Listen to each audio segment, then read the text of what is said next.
মুসলমান নিজের দাম বুঝলো না, যুবক তার দাম বুঝলো না, নারী তার দাম বুঝলো না, পুরুষ তার দাম বুঝলো না। জীবনটা বড় দাম। এই জন্যই দেহের চিকিৎসার চেয়ে আত্মার চিকিৎসা বেশি করা উচিত ছিল, যেন আত্মা যেন কলুষিত না হয়। কেন আল্লাহর তো হুকুম হইল আমি দিল দেখা কিনব। কি দেখা? দিল দেখা, দিল দেখা কিনবো। দিল হাদিসে আছে বাল ইয়ানজুরু ইলা কুলুবিকুম, আল্লাহ তোমাদের দিল দেখা কিনবে। আর হাদিসে এটাও সুস্পষ্ট আছে, সাহাবায়ে কেরামকে, নবীদেরকে বাছাই করার পরে সমগ্র মানব জাতির দিল আল্লাহ একটা একটা করে দেখছেন। তারপরে ১৬ লক্ষ সাহাবাক দিল দেখা আল্লাহ নিজের বন্ধুর সোহবতের জন্য নির্বাচিত করছেন। আমরা যে উম্মতে মুহাম্মাদি, আমাদেরকে দিল দেখা নির্বাচিত করছেন। দিল দেখা, কোরআন এটাই বলে হুয়া জতাবাকুম, আল্লাহ দিল দেখা আমাদেরকে উম্মতে মুহাম্মাদি বানাইছে। নাইলে মানুষ কি কম ছিল নাকি? কি যে মানুষের দেহের জন্য রোগের মেইন কেন্দ্র হলো তার পেট, স্টোমাক, ঠিক না? এইখান থেকে শরীরের সমস্ত রোগ ছড়াইতে থাকে, এইখান থেকে সমস্ত রোগ শরীরে ছড়াইতে থাকে। আচ্ছা বলেন, উদাহরণস্বরূপ চর্বি এটা যায় কোথায়?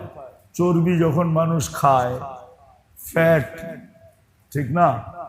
এটা যখন মানুষ খায় এটা তো পেটে যায়, ঠিক না? পেট কোথায়, হার্ট কোথায়? অনেক দূরত্ব না? হার্ট তো এইখানে, পেট তো এইখানে, ঠিক না? কি বলেন? পেট তো এরকম খোলা কোনো জিনিস না, এটা তো একটা প্যাকেট করা জিনিস, ঠিক না? স্টোমাক একটা প্যাকেটিং না, একটা প্যাকেট করা জিনিস। তাহলে চর্বি হাড়ে যায় এফেক্ট করে কি করা? কিন্তু করে, এটাই সত্য, ঠিক না? এই জন্যই তো বলে যে চর্বি খায়েন না, আপনার হার্টের সমস্যা হবে। তো দেহের জন্য যেরকম রোগের গোডাউন হলো পেট, এই জন্যই মনে হয় বলছিলাম গত মাসে আল্লাহর রাসূল সাল্লাল্লাহু আলাইহি ওয়াসাল্লাম খাওয়ার মেনু দিছেন, যে কখন খাবে, কতটুকু খাবে, কোনটার সাথে কোনটা মিলায়া খাবে, কোনটার সাথে কোনটা মিলাবে না, খাইলো কিভাবে খাবে। গত মাসে বলা হয়েছিল যে আল্লাহর রাসূল দুটা খাওয়ার উসুল দিছেন। লা তাকুল হাত্তা তাজু, ক্ষুধা না লাগলে খায়ও না। চাই খাওয়া যত ভালোই হোক, যত উন্নতই হোক, যত মজারই হোক, যত স্বাদেরই হোক, ক্ষুধা না লাগলে খায়ও না। লা তাকুল হাত্তা তাজু, ক্ষুধা না লাগলে খায়ও না। আবার ক্ষুধাও হালকা ক্ষুধা না, কঠিন ক্ষুধা না লাগলে খায়ও না। তাজু, জু বলা হয় খুব ক্ষুধা লাগা, না লাগলে খায়ও না। আবার বলছেন ইযা আকালতা ফালা তাশবা, আর যখন খাইলা তখন পেট গোড়া খায়ও না। 3 ভাগে ভাগ করতে বলছেন, 1 ভাগ পানি দিয়া, 1 ভাগ খাওয়া দিয়া, 1 ভাগ খালি রাখো। তো ওই যুগের সবচেয়ে বড় হেকিম যে ছিল, সে বলছে মা তারা কালি ফি তিব্বি শাইআ, আমার ডাক্তারি করার লেগা কিছু রাখা যায় না।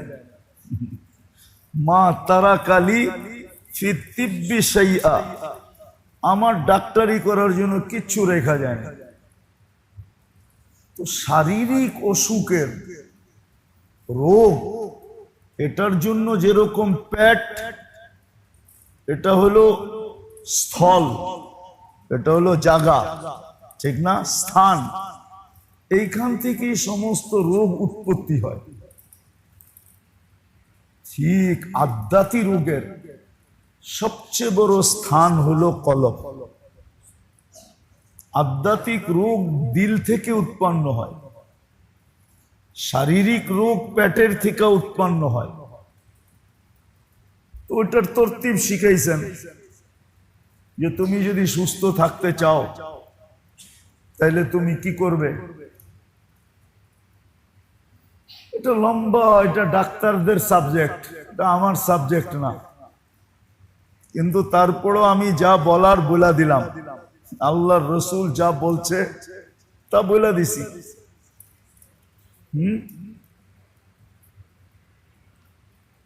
এই জন্য কেউ খুব সুন্দর লেখছে, সুস্থতার ব্যাধ যদি তালাশ করতে চাও, যে সুস্থতার ব্যাধ কি, কিভাবে সুস্থ থাকা যায়, কিভাবে সুস্থ থাকা যায়, তো এইটারে কন্ট্রোল করো। কি স্বাদ কোন জায়গায় লাগে, কোন জায়গায় লাগে, এটারে কন্ট্রোল করো। এটার ভিতরে সুস্থতার রাজ লুকানো আছে। কি কন, এটার ভিতরে লুকানো আছে, রাজ এইখানে লুকানো আছে। এটাকে কন্ট্রোল করতে হবে। স্বাদ যতই লাগুক, মজা যতই লাগুক, তো শরীরের অসুস্থতার কেন্দ্র হলো পেট, আর আধ্যাত্মিক রোগের কেন্দ্র হলো কল্ব। কি কল্বকে, পেটকে বাঁচানোর তরতিব তো সহজ, এটা কোনো কঠিন না। এটা কোনো, আল্লাহ রসুল 3 শব্দে বলে দিয়েছেন, 2 শব্দে বলে দিয়েছেন, কিন্তু এটা একটু কঠিন। দিলের রোগের থেকে বাঁচার জন্য, যে দিল হলো আধ্যাত্মিক রোগের কেন্দ্র। আবারও বলতেছি, শারীরিক রোগ, গত মাসেও বলছিলাম, শারীরিক রোগ দ্বারা মানুষ কখনো কখনো অপকারের চেয়ে মুসলমানের উপকারই বেশি হয়। শারীরিক রোগ দ্বারা মুসলমানের অপকারের চেয়ে উপকার বেশি হয়।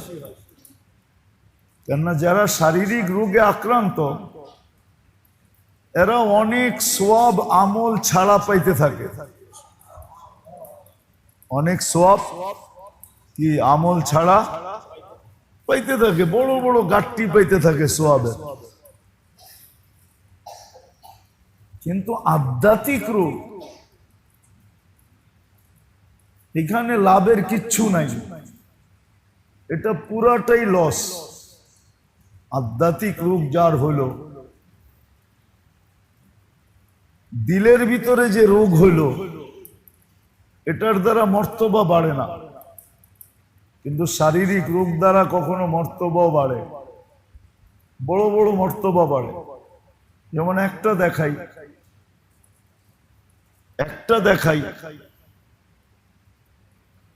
যেই ব্যক্তি ডায়রিয়ায় মারা গেল মুসলমান, তাহলে বাহ্যিক দিক দিয়ে বলা যায় তার মৌত শাহাদাত, ঠিক না? কেননা ভিতরের খাতা তো আমাদের কাছে, উম্মুল কিতাব তো আমাদের কাছে নাই। আমরা বাহ্যিক দেখেই বলবো সে শহীদ হয়ে মরছে, আর আল্লাহ কিন্তু বাহ্যিকই কবুল করেন। এই জন্য হাদিসে কুদসি আছে, কোন ব্যক্তি যখন মারা যায় আর মানুষ যখন তার সম্বন্ধে ভালো ধারণা রাখে আর ভালো আলোচনা করে, তখন আল্লাহ বলতে থাকে, ইন্নী আলামু বিকুম, ইন্নী আ'লামু বিহি বিকুম, আমি এই ব্যক্তির ব্যাপারে তোমাদের চেয়ে ভালো জানি, কিন্তু তারাক্তু ইলমি, আমি আমার জানাটা বাদ দিয়া দিলাম। এ যে কয় নম্বর এটা আমি জানি, কিন্তু তোমরা সবাই ভালো বলতেছো, আলোচনা ভালো করতেছো, বিদায় আমার জানা বাদ দিয়া দিলাম। কবিলতু শাহাদাতা আবদি, আমি তোমাদের সাক্ষী গ্রহণ করলাম, আমি ভালো বইলা ভালোর খাতায় লেখা দিলাম।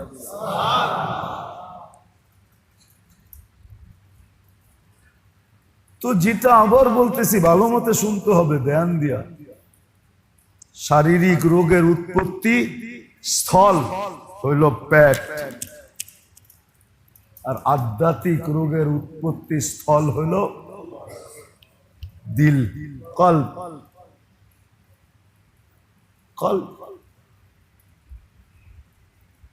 শারীরিক রোগ থেকে বাঁচার জন্য যেরকম আল্লাহ রসুল সাল্লাল্লাহু আলাইহি ওয়াসাল্লামের পক্ষ থেকে মৌলিক বলে দিছেন, তারপরে ওটার বিশ্লেষণ হয়েছে, ফুকাহারা মুহাদ্দিসিনরা ওটাকে বিশ্লেষণ করতে করতে করতে অনেক দূর পর্যন্ত নিয়ে গেছেন। এরকম আধ্যাত্মিক রোগের থেকে বাঁচার জন্য মৌলিক কিছু জিনিস আছে, গুরুত্বপূর্ণ কিছু জিনিস। এটার থেকে যখন বাঁচবো, বাঁচা যাব, তখন আস্তে আস্তে আস্তে আস্তে আমার ভিতর থেকে আধ্যাত্মিক রোগ শেষ হইতে শুরু করবে। আধ্যাত্মিক রোগ শেষ হয়ে যাবে যদি মৌলিক জিনিসগুলোর থেকে, গুরুত্বপূর্ণ জিনিস থেকে বাঁচতে পারি, যেটাকে বলে সাম্মুল কল্ব, দিলের জন্য বিষ, দিলের জন্য সিন কিন্তু সানা, দিলের জন্য বিষ। এটার থেকে যদি বাঁচতে পারি মৌলিকভাবে, তাহলে দেখা যাবে দিলের রোগ থেকে আস্তে আস্তে বেঁচে যাব। দিল রোগ মুক্ত হবে, আর দিল যখন রোগ মুক্ত হবে, যেই বয়সেরই হোক, বুড়া হোক, জওয়ান হোক, নারী হোক, পুরুষ হোক, যে দিলের রোগের থেকে মুক্ত, দিলের রোগ থেকে মুক্ত হয়ে গেল। আসলে সেই হলো ফেরেশতা গুণী মানুষ। ফেরেশতা গুণী মানুষকে মানুষ দেখা মাঝে মাঝে বলে না, লোকটা ফেরেশতার মতো, লোকটা, তখনই ফেরেশতা গুণী মানুষ হয়, ফেরেশতাদের মতো গুণী মানুষ। তখনই দেখা যায় যে পুত পবিত্র মানুষ হয়, তখনই আসলে ওই মানুষ হয় যেই মানুষের প্রশংসা আল্লাহ নিজে করছেন। দুনিয়াতে আছে কিছু লোকের প্রশংসা আল্লাহ নিজে করছেন, কিছু শ্রেণীর মানুষের প্রশংসা আল্লাহ নিজে করছেন। যেমন সাহাবাদের প্রশংসা করছেন আল্লাহ, সাহাবাদের কি করছেন? প্রশংসা করছেন। এক জায়গায় না, দুই জায়গায় না, একাধিক জায়গায় প্রশংসা করছেন, যেটাকে এইটাও বলা যায় যে কোরআনে 1500 জায়গায় আল্লাহ সাহাবাদের প্রশংসা করছেন। কত জায়গায়? কোথাও ডাইরেক্ট, কোথাও ইনডাইরেক্ট, কোথাও সরাসরি, কোথাও ইঙ্গিতের মাধ্যমে, এরকম 1500 জায়গায় আল্লাহ সাহাবাদের প্রশংসা করছেন। আল্লাহ মডেল বানাইছেন এদেরকে। শুধু মডেল বানান নাই, দুনিয়াতে এখনো কিছু লোক আছে যাদেরকে দেখলে মানুষ হেদায়েত পায়। এখনো দুনিয়াতে কিছু লোক আছে যাদের কাছে বসলে, যাদের সাথে চললে, যাদের সাথে উঠা বসা করলে, সম্পর্ক জুড়লে মানুষ হেদায়েত পায়, সঠিক রাস্তা পায়। এরকম লোক দুনিয়াতে এখনো আছে যাদেরকে হেদায়েতের চেরাগ বলে। এরা হেদায়েতের চেরাগ হয়ে যায়। ওই মানুষ বানায় দেয় যখন আত্মার রোগের থেকে কি করে বাঁচা যায়। আর আত্মার মৌলিক রোগ হলো, মৌলিক বিষ হলো চারটা। কয়টা? চারটা মৌলিক বিষ। এই চারটার ভিতরেই বাকিগুলা ঢুকানো, চারটার ভিতরেই। যদিও যদিও কিতাবে আছে, যদিও কিতাবে আছে আখলাক, এটা কিন্তু একটা শব্দ। আখলাক, আখলাক কিন্তু একটা শব্দ। আখলাক একটা শব্দ না, ঈমান একটা শব্দ, কিন্তু এটা শাখা প্রশাখা 70-এর অধিক। বিদউ ওয়া সাবউনা শুবা। ঠিক আখলাক একটা শব্দ, কিন্তু এটা শাখা প্রশাখা হলো 360টা। এক শব্দের ভিতরে ঢুকানো আছে কয়টা? 360টা ঢুকানো আছে এক শব্দের ভিতরে, পুরা 360টা। এক শব্দের ভিতরে আল্লাহ এক শব্দের ভিতরে ঢুকায়া দিছেন। ঠিক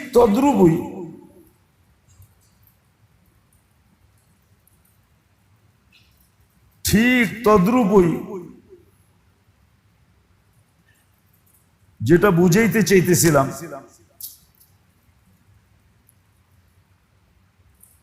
ঠিক তদ্রুপই এরকম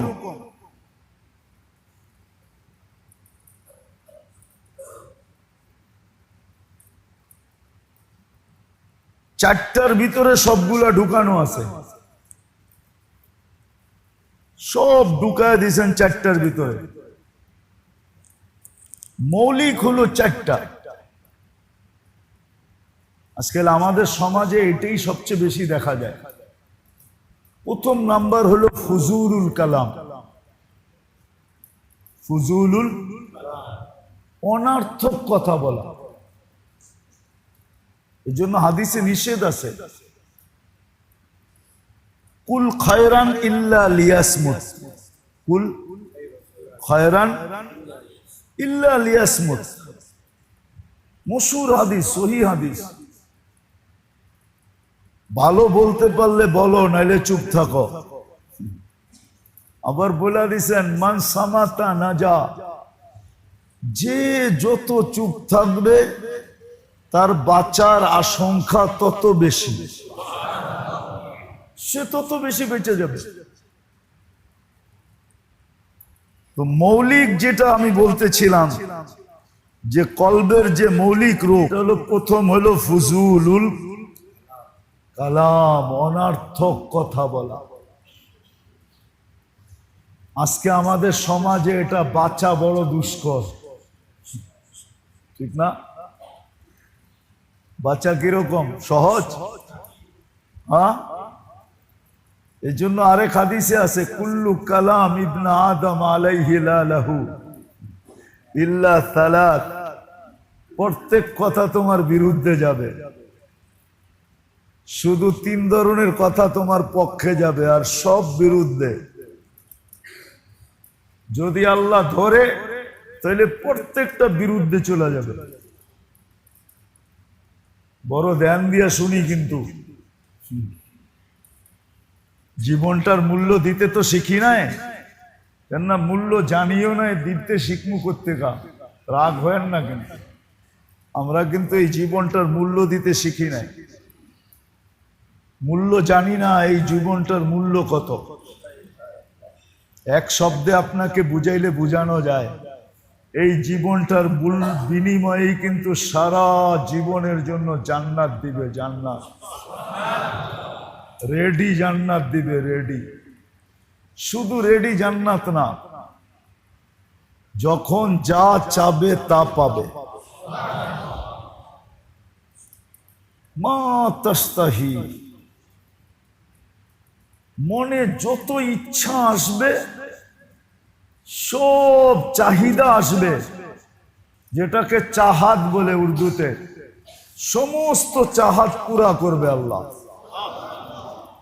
চাই সেই চাহাত ছোট হোক, চাই সেই চাহাত বড় হোক, যত বড় হোক,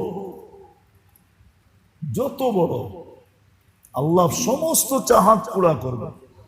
মা তাস্তাহি আনফুসুকুম, যত চাহাত আছে সব পুরা করবে। এবং একদিন পুরা করবে না, সারা জীবন পুরা করবে,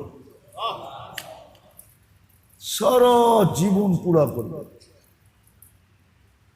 যত চাহাত। দ্বিতীয় হলো যত চাওয়া, যা চাবে তা মিলবে।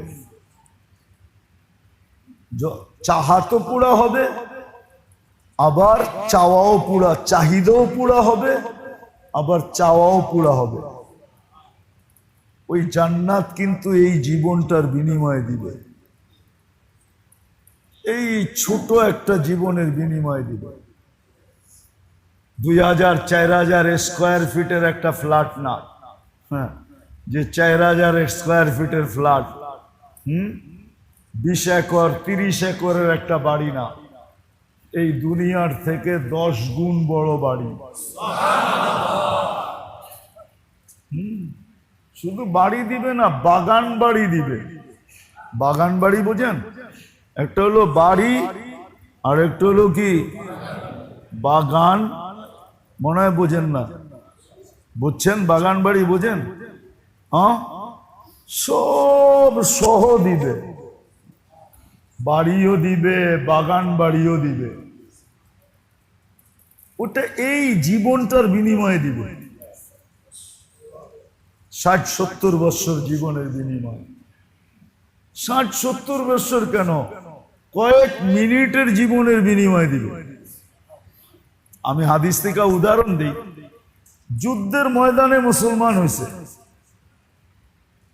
তুমুল লড়াই চলতেছে, ওই মুহূর্তে আল্লাহ রসুলের কাছে মুসলমান হয়েছে। কিতাবুল মাগাজিতে আছে, বুখারীতে। মুসলমান ভাইয়া বলছে, আমার কি কাজ? তোমার কি কাজ? জাপায়া পড়া কাজ ছাড়া আর কোনো কাজ এই মুহূর্তে নাই। শত্রুদের উপরে ইসলামের পক্ষে জাপায়া পড়া ছাড়া এই মুহূর্তে কোনো কাজ নাই। বাস লাল পট্টি মাথায় বাঁধছে আর জাপায়া পড়ছে। কাতারের পরে কাতার, সফের পরে সফ, সব ব্যাত করে সামনে যেতেছিল।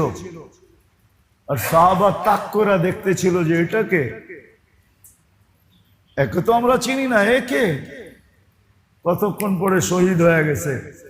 জীবনে এক ওয়াক্ত নামাজ নাই, একটা রোজা নাই, মাত্র ময়দানে মুসলমান হয়েছে কয়েক মিনিট আগে। লাশ যখন আল্লাহ রসুলের সামনে আনছে, আল্লাহ রসুল বলছে ওয়াসালাল জান্নাহ, জান্নাতে পৌঁছে গেছে। কয়েক মিনিটের বিনিময়ে জান্নাত। আজকে তো আমরা আমাদের জিন্দেগির দাম জানি না, দুঃখ তো এখানে। যুবক যৌবনের দাম জানে না, পুরুষ পুরুষত্বের দাম জানে না, নারী নারীত্বের দাম জানে না, কেউ আজকে তার জীবনের দাম জানে না। দাম এতটুকুই নির্ধারণ করছে, কামানা খানা সোনা সুবা পাখানা। কামানা খানা সোনা সুবা পাখানা। সারাদিন খাওয়ার জন্য খাটতে থাকে, আর খাওয়ার পরে বাহির করার জন্য আবার অস্থির হইতে থাকে। জিজ্ঞাসা করলে এত খাটো কেন, তাই খাওয়ার লেগা। কি এটার লিখি তো এত খাটে, ঠিক না? কি এটাই তো জবাব দিবেন। এত হাড়ভাঙ্গা পরিশ্রম করো কেন? কি খাওয়ার জন্য। আবার যদি জিগা এত খাও কেন, কামানের জন্য। খায় কামানের জন্য আর খাটে খাওয়ার জন্য। এটুকুই কি জিন্দেগির দাম?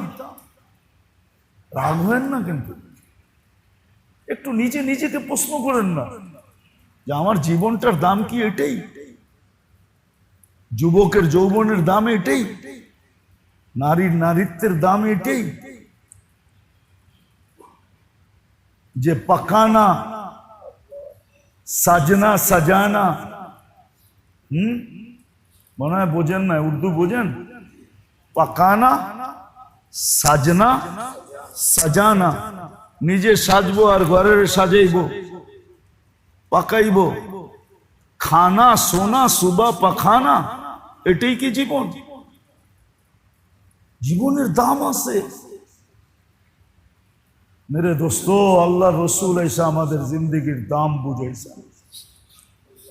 জিন্দগির দাম কত, তোমার বিনিময়ে তোমার মিলবে কি? কোরআন বুঝাইছে চিৎকার দিয়া, ইন্নাল্লাহ হাশতারা মিনাল মুমিনিনা আনফুসাহুম ওয়া আমওয়ালাহুম বিআন্না লাহুমুল জান্নাহ। জান্নাতের বিনিময় কিনতে চাইতেছে। দুনিয়া আল্লাহ তো কাগজ দিয়ে কিনে, আল্লাহ তো জান্নাত দিয়ে কিনবে। ক্রেতার কারণে জিনিসের দাম বাড়ে, ঠিক না? কি সুপার মার্কেট আছে যাত্রাবাড়ি দুই একটা? আছে মনে হয় নাই? আরং আছে, স্বপ্ন আছে, বিগ বাজার আছে নাই? স্বপ্ন আছে, আরং নাই। আরো যত বড় বড় সুপার মার্কেট আছে, দুই একটা নাই, মানে স্বপ্নই আছে, ঠিক না? হ্যাঁ কি বলেন? স্বপ্নের জিনিসের দাম ভিন্ন কেন? কেন ওইখানে সবাই ঢুকে না। সবাই ওইখানে জিনিসের দাম ক্রেতা হিসাবে, কি ক্রেতা হিসাবে জিনিসের দাম নির্ধারিত করা আছে, ঠিক না? আল্লাহ কিনতে চাইতেছেন, ক্রেতা আল্লাহ। কে? আল্লাহর মতো সত্তা কিনতে চাইতেছে। আমি কাহিনীতে বিশ্বাস না, কিন্তু এক কাহিনী মনে উঠলো, এই জন্য বলতেছি। বর্তমানে যে ইরানের খমিনির আগে ইরানের রাজা ছিল শাহ। ইরানের রাজা ছিল শাহ, ছিল ইরানের রাজা। শাহর একটা লম্বা জামানা ছিল, একে বিতাড়িত করেই বর্তমান প্রথম খমিনি আসছে, তারপরে আরো কয়েকজন গেছে, এখন পর্যন্ত চলতেছে। তো শাহর একাধিক স্ত্রী ছিল। একদিন শাহর স্ত্রী মার্কেটিং করতে যাবে, তো শাহ মার্কেটে ঘোষণা দিছে যে অমুক দিন আমার স্ত্রী মার্কেটিং করবে, কিন্তু শর্ত হইল মার্কেটে দোকান মালিক আর সেলসম্যান ছাড়া কেউ থাকতে পারবে না। না, আমার ওয়াইফ। ইরানের রাজার মালিকাতু ইরান, ইরানের রাজার স্ত্রী, বাবুই তো ভিন্ন, ঠিক না? কি বলেন? তো সে ঢুকছে, বাজার করছে। দুই এক সপ্তাহ পরে শাহর সাথে আর বিচ্ছেদ হয়ে গেছে।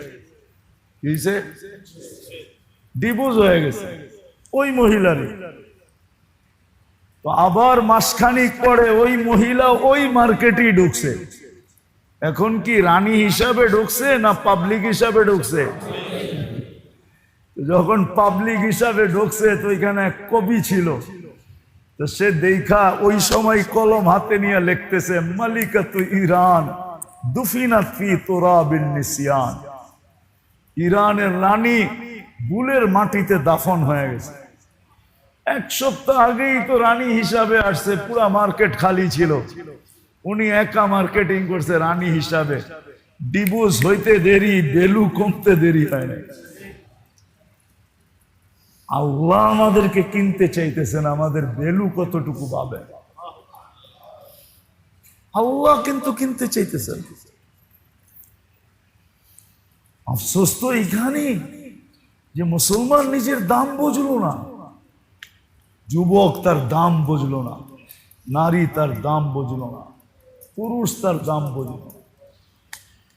জীবনটা বড় দাম। এই জন্যই দেহের চিকিৎসার চেয়ে আত্মার চিকিৎসা বেশি করা উচিত ছিল, যেন আত্মা যেন কলুষিত না হয়। কেন আল্লাহর তো হুকুম হইলো আমি দিল দেখা কিনব। কি দেখা? দিল দেখা, দিল দেখা কিনবো। দিল হাদিসে আছে বাল ইয়ানজুরু ইলা কুলুবিকুম, আল্লাহ তোমাদের দিল দেখা কিনবে। আর হাদিসে এটাও সুস্পষ্ট আছে, সাহাবায়ে কেরামকে, নবীদেরকে বাছাই করার পরে সমগ্র মানব জাতির দিল আল্লাহ একটা একটা করে দেখছেন। তারপরে ১৬ লক্ষ সাহাবাক দিল দেখা আল্লাহ নিজের বন্ধুর সোহবতের জন্য নির্বাচিত করছেন। আমরা যে উম্মতে মুহাম্মাদি, আমাদেরকে দিল দেখা নির্বাচিত করছেন। দিল দেখা, কোরআন এটাই বলে হুয়া জতাবাকুম, আল্লাহ দিল দেখা আমাদেরকে উম্মতে মুহাম্মাদি বানাইছে। নাইলে মানুষ কি কম ছিল নাকি? কি ১৬ লক্ষ উম্মত কি কম ছিল? আপনার কাছে ডাটা নাই দেখে আপনি জানেন না কত ছিল। আজকে আপনি ডাটা আছে বিদায় আপনি বলেন দুনিয়া ৮০০ কোটি মানুষ। ১৬ লক্ষ নবীদের আমলে কয়েকশ কোটি চলে গেছে কবরে, আপনি জানেন না? এদের ভিতর থেকে ৮০০ কোটি হইলেও তো ৬০০ কোটি কাফের, ২০০ কোটি মুসলমান। কিয়ামতের সকাল পর্যন্ত এরকম ওইদিকে পাল্লা বাড়িই থাকবে, এইদিকে পাল্লা কমই থাকবে, ঠিক না? হ্যাঁ, আল্লাহ আপনাকে আমাকে দিল দেখা নির্বাচিত করছেন। কিন্তু আজকে উম্মতকে দিলের রোগ বুঝানো যায় না, শরীরের রোগ তো খুব বোঝে, ওই ব্যাপারে তো বড় সচেতন, বড় সচেতন। এখন দুনিয়ায় কোথাও করোনার ভাইরাস খুঁজে পাওয়া যায় না, ঠিক না? তারপরও বড় বড় অফিসে দেখবেন মাস্ক পরা করে, ঠিক না? কি না করে না? হ্যাঁ, করে তো। এখনো দেখবেন ডাক্তাররা মাস্ক ব্যবহার করে। আমি বিরোধিতা করতেছি না, সচেতন শারীরিক রোগের ব্যাপারে, কিন্তু এটার ব্যাপারে সচেতন না। এজন্য এটার মৌলিক প্রথম রোগ যেটা যেটা দিলের জন্য বিষ স্বরূপ, একটার থেকে ১০০টা তৈরি হয়, ১০০টা। প্রথম হলো ফুজুলুল কালাম, অনার্থক কথা বলা, অনার্থক কথা বলা। অনার্থক কথার থেকে হাজারো জিনিস তৈরি হয়, শত জিনিস তৈরি হয়। ধারাবাহিকভাবে যখন চলতেছে একটা একটা করে আপনাদেরকে দেখাবো যদি মুখস্থ রাখতে পারেন। এই জন্য বলে ফুজুলুল কালাম। এটার থেকে বাঁচার সর্বপ্রথম রাস্তা হলো যত বেশি চুপ থাকতে পারো। কিতাবে পাওয়া যায় এক মহিলা এক যুগে ছিল, ওনাকে কোনো কথা জিজ্ঞাসা করলে কোরআন দিয়া জবাব দিতেন। কি দিয়া? কোরআন দিয়া যদি জবাব না পাইতেন তাহলে উনি চুপ থাকতেন, কোনো জবাব দিতেন না, বিলকুল চুপ থাকতেন। আছে, কিতাবে আছে, লম্বা কাহিনী আছে। আব্দুল্লাহ ইবনে মুবারক রহমতুল্লাহ আলাইহির সাথে লম্বা কাহিনী আছে ওই মহিলার। হজের সফরে দেখা হয়েছে, পুরো সফর যা জিজ্ঞাসে তাই কোরআন দিয়া। মহিলা হারায় গেছিল, তাবুতে পৌঁছায় দেওয়ার পরে ছেলেদেরকে জিজ্ঞাসা করছে, তোমার মায়েরে যা জিজ্ঞাইলাম সব কোরআন দিয়া? আমার আম্মা কোরআন দিয়া জবাব দেয়, কোরআন দিয়া না পারলে জবাব দেয় না, চুপ থাকে। কেননা কোরআনের উচ্চারণে প্রত্যেক নেকিতে হরফে 10 নেকি পাবে। ছিল একটা সময়। এই জন্য প্রথম হইল ফুজুল কথার থেকে বাঁচেন, কথা খুব কম বলেন। আজকে মুসলমান তো জানে না বিজ্ঞানী কাদেরকে বলে জানেন? কোরআনের ভাষায় বিজ্ঞানী বলে যারা সব বেশি চুপ থাকে। চুপ। 100টা জিগাইলে একটার জবাব দেয়, আর একটার ভিতরেই 100টার জবাব থাকে।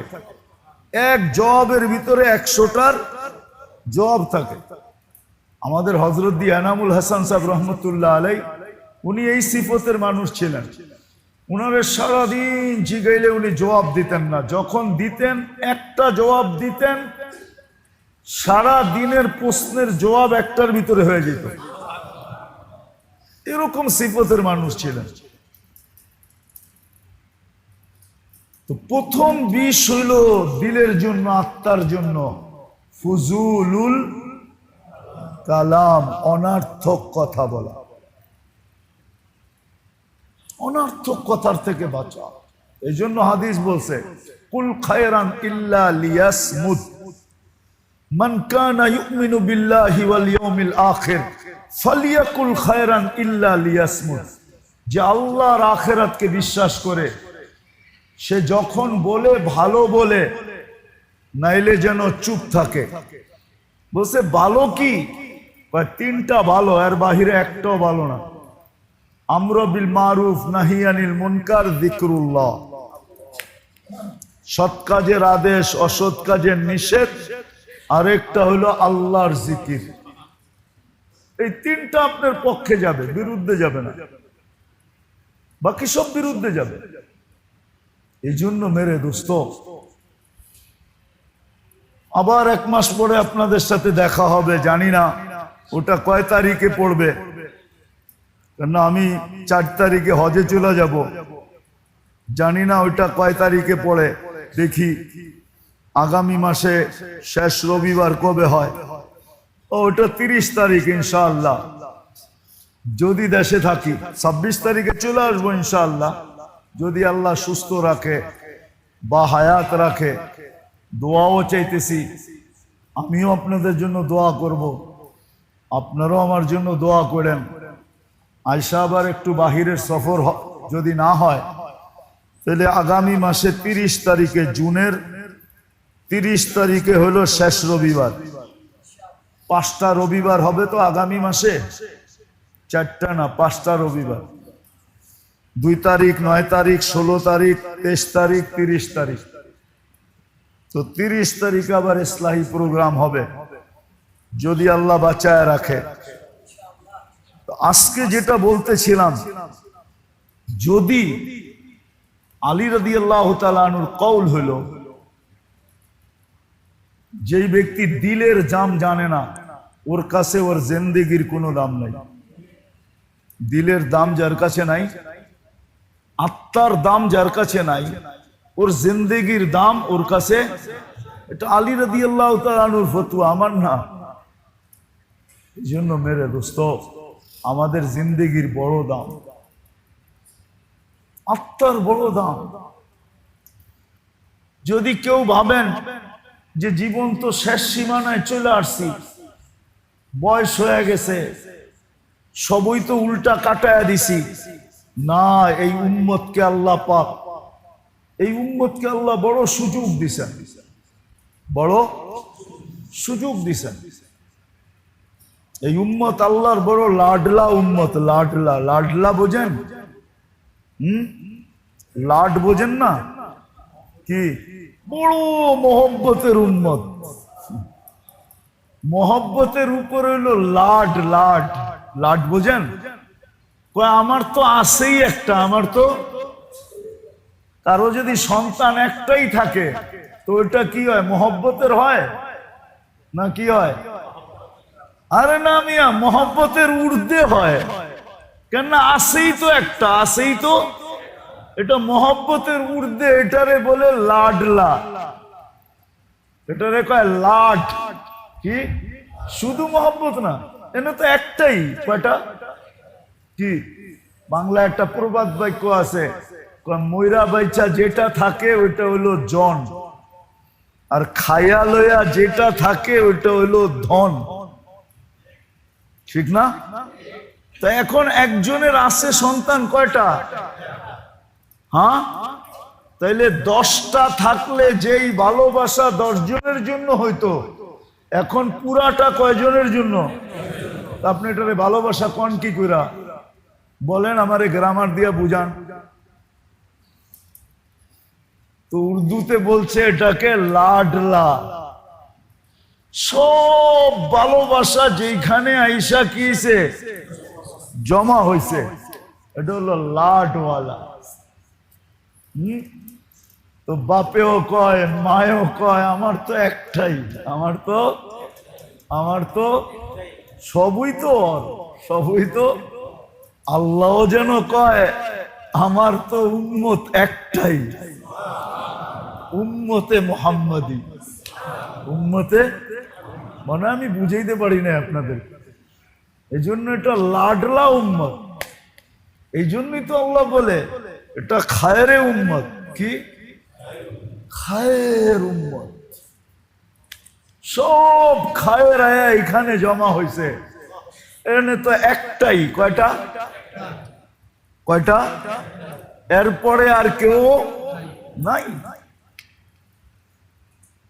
তো সমস্ত খায়ের এইখানে জমা হয়েছে, আবার সমস্ত কিছু এইখানেই ডালা হয়েছে, এখানে একটাই তো। কি সবকিছু এইখানেই ডালা হয়েছে একটা। আমরা কিন্তু খায়রে উম্মত। এই জন্য ভালো মতে মনে রাখেন, প্রথম বিষ আত্মার জন্য, যেখান থেকে রোগ উৎপত্তি হয়, আধ্যাত্মিক রোগ যেখান থেকে ছড়ায়, আধ্যাত্মিক রোগের ক্ষেত্র এটা হলো কল্প। আর এটার প্রথমটা হলো ফুজুলুল কালাম। কথা যত কম বলবে, ফালতু কথা যত কম বলবে, আসলে তো মেরে দোস্ত খোদার কসম, আপনারা আমার কথা মাইনা নেন, ফালতু কথা যারা কম বলবে, যত কম বলবে, তাদের ভিতর থেকে হেকমতের ভান্ডার তত বেশি উছলায়া বাহির হবে। উছলায়া, আপনার এখানে কিন্তু খনি লুকানো আছে, আপনি বাড়ি করতে পারতেছেন না। হেকমতের কথা তখন উছলায়া বাহির হবে, এমন এমন জিনিস বাহির হবে উছলায়া, আপনিও মাঝে মাঝে হাক্কা বাক্কা খায়া যাবেন যে এই কথা আমার দিলে কেমনে আসলো। আল্লাহ এরকম এরকম কথা দিলের ভিতরে ডালবে, কিন্তু শর্ত হইল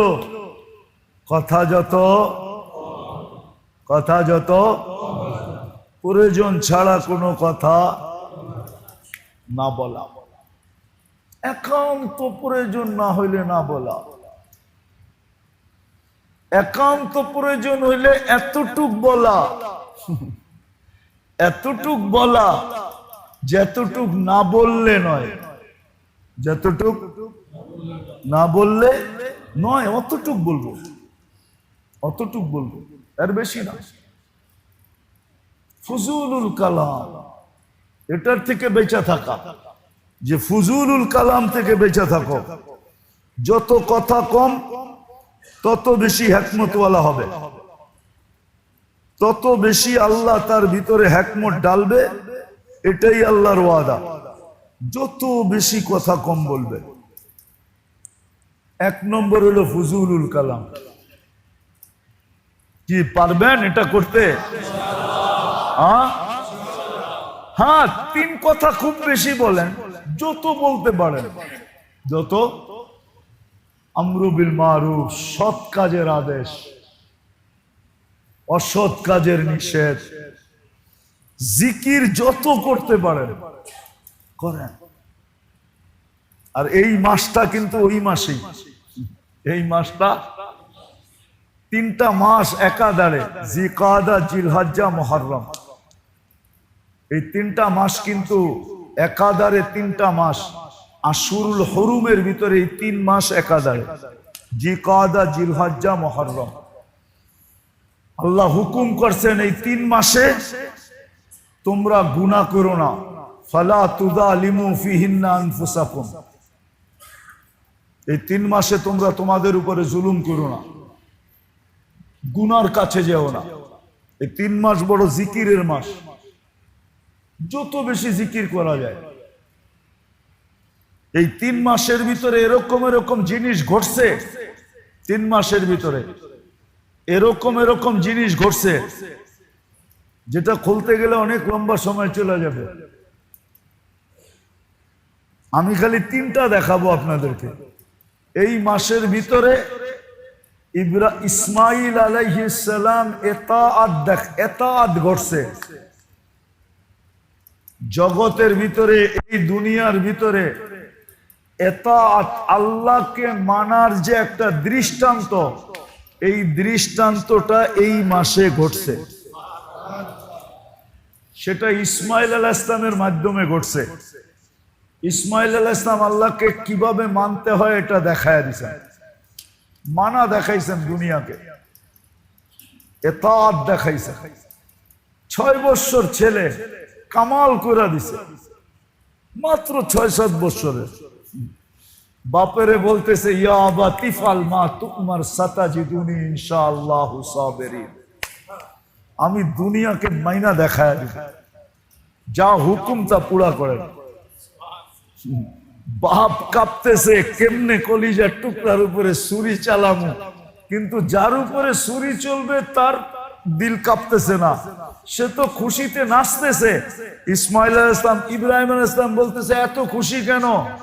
একটু পরে দুনিয়ার থেকে বিচ্ছেদ ঘটবে, জান্নাত মিলবে, দুনিয়ার চেয়ে জান্নাত উত্তম।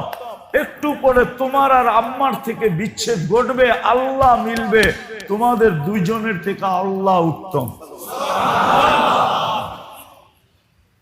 বাপ কাঁপতেছে কিন্তু বাচ্চা কাঁপতেছে না, মানা দেখায় দিছে। যে কথা হইল এই মাস, এটা হজের মাস, এটা লই মাস। আর আদম আলাইহিস সালাম দেখায় দিছে এনাবাত, আল্লাহর দিকে ফিরতে হয়। কিভাবে আল্লাহর দিকে ফিরতে হয়? ফাফিরু ইলাল্লাহ বলে না, আল্লাহর দিকে ফিরো।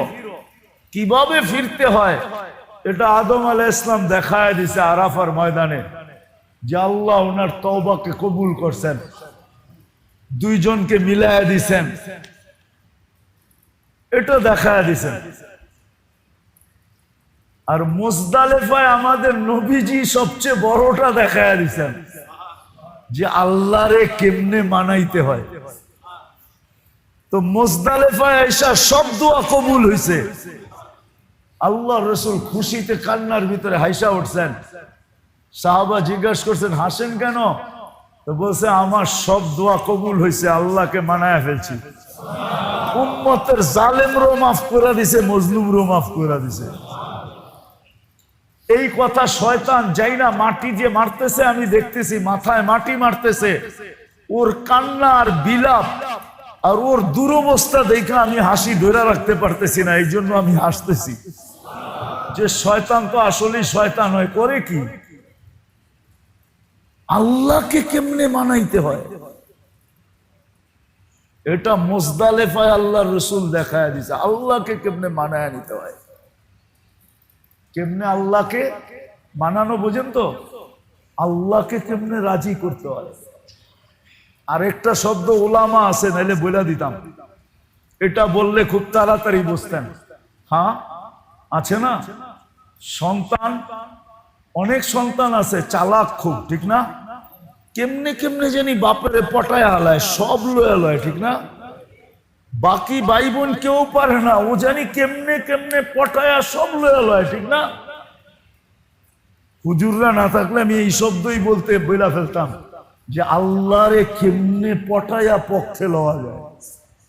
আমাদের নবীজি এটা শিখাইছেন মুজদালেফায়, যে কেমনে আল্লাহরে পক্ষে নেওয়া যায়, আল্লাহরে কেমনে মানায় ফেলানো যায়, দোয়া কেমনে কবুল করানো যায়।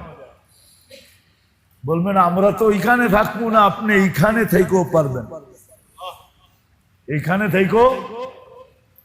থেকেও পারবেন। যদি আজকের থেকে নিয়ত করেন যে এই 3 মাস আমি গুনার কাছেও যাব না। 3 মাস নিয়ত করেন ঘরের টেলিভিশন বন্ধ রাখবো, ডিশের লাইন কাটা দিব, খোলা রাখবো। 3 মাস পরে বৈধ অবৈধ আমি বলতেছি না, 3 মাস পরে দেখেন, কিন্তু এই 3 মাস দেখেন না। এখন জিকাদা চলতেছে, জিলহজ্জা আর মুহররম। যুবকদেরকে বলতেছি গুনার থেকে বাঁচো, গুনার থেকে বাঁচলেই একটা কথা বলে উঠলো, বুঝবেন কি বুঝবেন না জানি না, ডাকায়া তো আপনারা, কেন ডাকার তো এখন আর ঐতিহ্য নাই, আছে নাকি? কি আছে? আগে তো পুরান ঢাকার সব জায়গায় ঘরেও কমসে কম কিছু ডাকায়া কথা কইতো, ঠিক না? এখন তো এরাও ডাকায়া কথা বলে না। আবার ডাকায়া কথার সাথে সাথে কিছু ছিল, হাম লোগোं का बारी में मियां तुम लोगों का दावत है, এখন তো এইটাও বলে না, ঠিক না? কি বলেন নাকি? ওই যে বই রয়েছে 2-1 জন বলে, हम लोगों का बारी में मियां तुम लोगों का दावत है। তো উর্দু তো বোঝেন না আপনারা। এখন উর্দুতে একটা প্রবাদ বাক্য আছে, পানি মে রহকর সদব পানি কা মুহতাজ। পানি মে রহকর সদব পানি কা সদব চিনেন? ঝিনুক রে বলে, ঝিনুক। মুক্তা কোথায় হয়? কোথায়? ঝিনুকের ভিতরে হয় না? হ্যাঁ, আগে আমাদের এই অঞ্চলে যত ঝিল ছিল সবগুলোর ভিতরে মুক্তা পাওয়া যেত। মতি ঝিলের নাম মতি ঝিল কেন? মতি ঝিল, মতি ঝিলের ভিতরে মুক্তা পাওয়া যেত। বাংলাদেশের ন্যাচারাল মুক্তা ওয়ার্ল্ড ফেমাস। ওয়ার্ল্ডের ভিতরে এত সুন্দর কালার আর এত ভালো মুক্তা দুনিয়ার কোথাও পাওয়া যায় না। কারণ আমি তাঁতিবাজার থাকি, তো আমি এটা সম্বন্ধে আমার নলেজ আছে। ওয়ার্ল্ড ফেমাস মুক্তা হলো, কিন্তু এখন আর ওই দিকে কেউ যায় না, এই জন্য এই জিনিসই বিলুপ্ত হয়ে গেছে। তো পানি মে রহকর সদব পানি কা মুহতাজ, ঝিলের ভিতরে থাকলে কি ঝিলের পানি দিয়া মুক্তা হয় না। ঝিলের পানি দিয়া ও একটা ফোঁটার মুহতাজে সারা বছর হাকুরা থাকে। বৃষ্টি যখন বর্ষিত হইতে থাকে তো উপরে উঠা আসে, ও চিনে কোন ফোঁটাটা ভিতরে নিলে মুক্তা তৈরি হবে, ওই ফোঁটাটা ভিতরে নিয়ে তারপরে নিচে চলে যায়, ওর পেটের ভিতরে আস্তে আস্তে মুক্তা তৈরি হইতে থাকে। ঠিক এই মাস 3টা এরকম। এটার ভিতরে যদি আপনি কিছু নিতে পারেন তাহলে আপনিও এরকম মুক্তার মতো ফেমাস হয়ে যাবে। এই 3টা মাস কিন্তু এরকম। এই জন্য বলতেছি গুনার থেকে বাঁচেন। 3 মাস এইখানে বৈশা ওই 3টা অর্জন করেন। আজকের থেকে যত কথা কম বলতে পারেন। আর সামনে আসতেছে 10 রাত্র 10 দিন, জিলহজের 10 রাত্র 10 দিন, 10 রাত্র 10 লাইলাতুল কদরের সমান। 10 দিন 1 বৎসরের ইবাদতের সমান। জিলহজের 1 তারিখ থেকে নিয়ে 10 তারিখ পর্যন্ত। ওয়ালায়ালিন আশ ওয়াল ফজরি ওয়ালায়ালিন আশ, আল্লাহ কসম খাইছেন, 10 রাত্রের কসম আল্লাহ খাইছেন। ওই 10 রাত্র কাজে লাগান, নিজে লাগান, গরালাদেরকে লাগান, গরালাদেরকে বলেন যে 10 রাত্র কাজে লাগাও। তেলাওয়াত করেন, ইস্তেগফার করেন, দুরূদ পড়েন, দোয়া করেন, আল্লাহর কাছে চাইতে থাকেন। আপনারা এখানে বসে চাইবেন, হাজিরা ওইখানে বসে চাবে। এই জন্য 10 রাত্রকে কাজে লাগানো চাই, 10 দিনকে কাজে লাগানো চাই। আর এই 3 মাস গুনার থেকে বাঁচা চাই। আপনি গুনার থেকে বাঁচবেন, আপনার ভিতরে এক শক্তি তৈরি হবে ইনশাআল্লাহ, এক জিনিস তৈরি হবে যেটার দ্বারা আমরা প্রত্যেকে দামি হব। যতটুক বললাম জানি না বুঝাইতে পারলাম কি পারলাম না, আল্লাহ আমাদের সবাইকে আমল করার তৌফিক দান করেন। আমার জন্য দোয়া করেন যেন আল্লাহ কবুল হজের বরকত নিয়ে যেন দেশে ফিরতে পারি। আমিও আপনাদের জন্য দোয়া করব ইনশাআল্লাহ। আপনারাও দোয়া করেন সুস্থ যাতে থাকতে পারি। আল্লাহুম্মা সাল্লি ওয়া সাল্লিম ওয়া বারিক আলা হাবিবিকা মুহাম্মদ।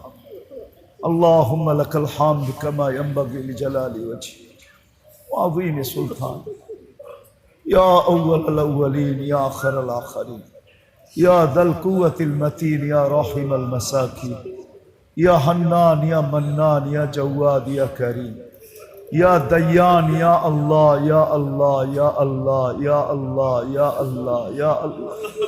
বেশি কিছু চাবো না, পারে এই আয়োজনটাকে কবুল করেন, আমাদের এই আয়োজনটাকে কবুল করেন, এখানে যারা আসে তাদেরকে কবুল করেন। আল্লাহ এটা যে মকবুল ওই নিদর্শন আমাদেরকে দেখায় দেন, যেটা মকবুল এটা কবুল আল্লাহ এটা আমাদেরকে দেখায়। আমাদের প্রত্যেকটা ইসলাহি মজলিসকে আপনি কবুল করেন, এইখানে হোক আর যেইখানে হোক প্রত্যেকটা ইসলাহি মজলিসকে কবুল করেন। আল্লাহ আমাদের এই আয়োজকদেরকে কবুল করেন, এই মসজিদকে কবুল করেন, এই এলাকাকে কবুল করেন, এলাকার মানুষগুলোকে কবুল করেন, নারী পুরুষকে কবুল করেন, যুবক বৃদ্ধকে কবুল করেন, বাচ্চা বুড়াদেরকে কবুল করেন, প্রত্যেকটা মানুষকে কবুল করেন। আল্লাহ আপনি ভরপুর কবুলিয়ত নসিব করেন।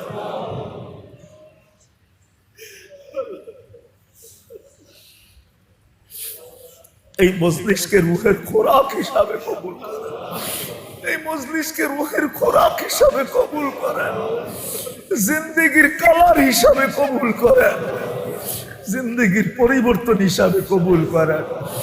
আল্লাহ কবুলিয়ত নসিব করেন, কবুলিয়ত নসিব করেন। আজকে আমাদেরকে খালি ফেরত দিয়েন না, আজকে কমসে কম খালি ফেরত দিয়েন না, আজকে কমসে কম খালি ফেরত দিয়েন না, আজকে কমসে কম খালি ফেরত দিয়েন না। এতগুলা মানুষকে খালি ফেরত দিয়ে দিবেন।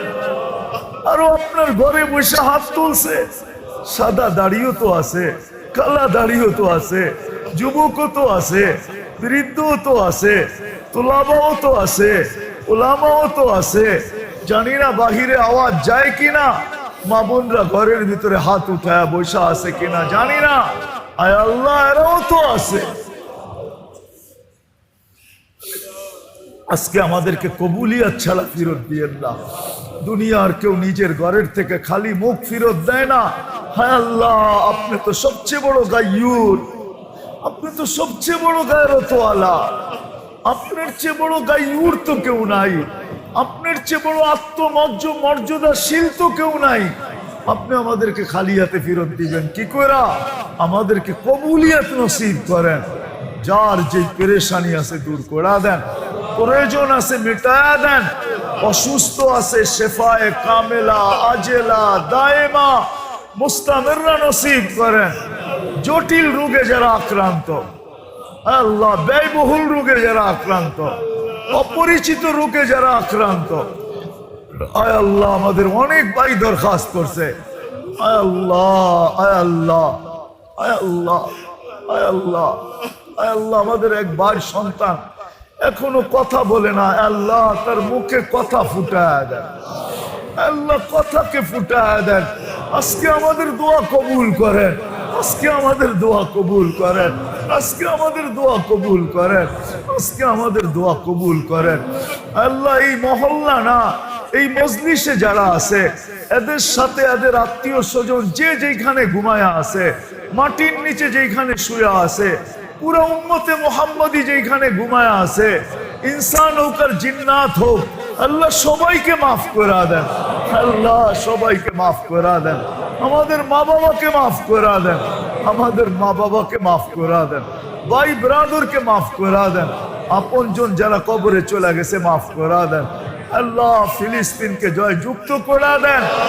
একটা ঈদ গুলিয়া লাশের ভিতরে চলে গেছে, আর একটা ঈদ সামনে আসতেছে, জানি না কি ঘটে কপালে, কিন্তু মালিক বলবো ওই ঈদটা যেন আর গুলিয়া লাশের ভিতরে না কাটে। আপনার হুকুম হইতে দেরি, আল্লাহ বাস্তবায়ন হইতে দেরি হবে না। আপনি তো আমরুকা বাইনাল কাফি ওয়ান নুন ইদা আরাদতা শাইআন আন ইয়াকুলা লাহু কুন ফায়াকুন। আল্লাহ আপনি ফয়সালা করে দেন, আমরা যেন কালকে সকালে শুনতে পারি ফয়সালা হয়ে গেছে, ফিলিস্তিন জিতা গেছে, দুশ্মনের মুখ কালা হয়ে গেছে। আল্লাহ একটু দেখান না, আল্লাহ আমাদের কারণে হয়তো করবেন না, কেন আমরা তো আপনার ইজ্জত রাখি নাই, আপনার হাবিবের ইজ্জত রাখি নাই, কিন্তু শাহরে হারামের উসিলায় করে দেন, শাহরে হারামের উসিলায় আপনি করে দেন। জি কাদা চলতেছে, 2 দিন পরেই জিল হজ্জা আসবে, আল্লাহ জিল হজের উসিলায় আপনি করে দেন, আল্লাহ জয় যুক্ত করে দেন। আয় আল্লাহ, আয় আল্লাহ যেই তুফানের কথা আমরা আমাদের দেশে শুনতেছি, আয় আল্লাহ আয় আল্লাহ আমরা আপনার শুকরিয়া আদায় করি। বহুতবার 10 নম্বর পতাকা উঠছে, ফ্ল্যাগ উঠছে, 10 নম্বর মহাবিপদ সংকেত দেখানো হয়েছে, কিন্তু আমাদের দেশে কোনো বিপর্যয় ঘটে নাই। আল্লাহ আজকেও যেন কোনো বিপর্যয় না ঘটে, আপনি কুদরত দিয়ে দেখায় দেন যে এই দেশের সাথে আপনার একটা মোহাব্বত আছে, এই দেশের মানুষের সাথে মোহাব্বত আছে। আয় আল্লাহ দুর্যোগের থেকে বাঁচায় দেন। কতগুলা মাদ্রাসা আছে ছোট ছোট দুর্যোগপূর্ণ এলাকার ভিতরে, হেফজোখানা আছে, মক্তব আছে, মাদ্রাসা আছে। আয় আল্লাহ তোমার বন্দারা আছে, লাডলা উম্মত আপনার, আপনি আমাদের দেশকে দুর্যোগ থেকে বাঁচায় দেন, মেহেরবানি করে বাঁচায় দেন। কাল সকালে যেন শুনি ছিল তো 10 নম্বর, কিন্তু কিছু ঘটাইতে পারে নাই, চলে গেছে। কোন দুর্যোগ ঘটে নাই বাংলাদেশে, কোন বিপর্যয় ঘটে নাই বাংলাদেশে। আল্লাহ এরকমই যেন শুনতে পাই। আল্লাহ আমাদের দেশকে বাঁচান। আল্লাহ নামই তো দিছে রমল, রেমাল, বালু, আল্লাহ বাতাস দিয়ে উড়ায় দেন।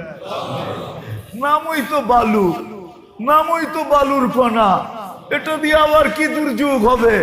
আল্লাহ এটা বাতাস দিয়ে উড়ায় দেন, আপনি আমাদের দেশকে দুর্যোগ থেকে বাঁচায় দেন। আল্লাহুম্মা হাওয়ালাইনা ওয়ালা আলাইনা, আল্লাহুম্মা হাওয়ালাইনা ওয়ালা আলাইনা, আল্লাহুম্মা হাওয়ালাইনা ওয়ালা আলাইনা। আজকে আমাদের দোয়াকে কবুল করেন আল্লাহ, আত্মার বিমারি থেকে আপনি আমাদেরকে হেফাজত করেন।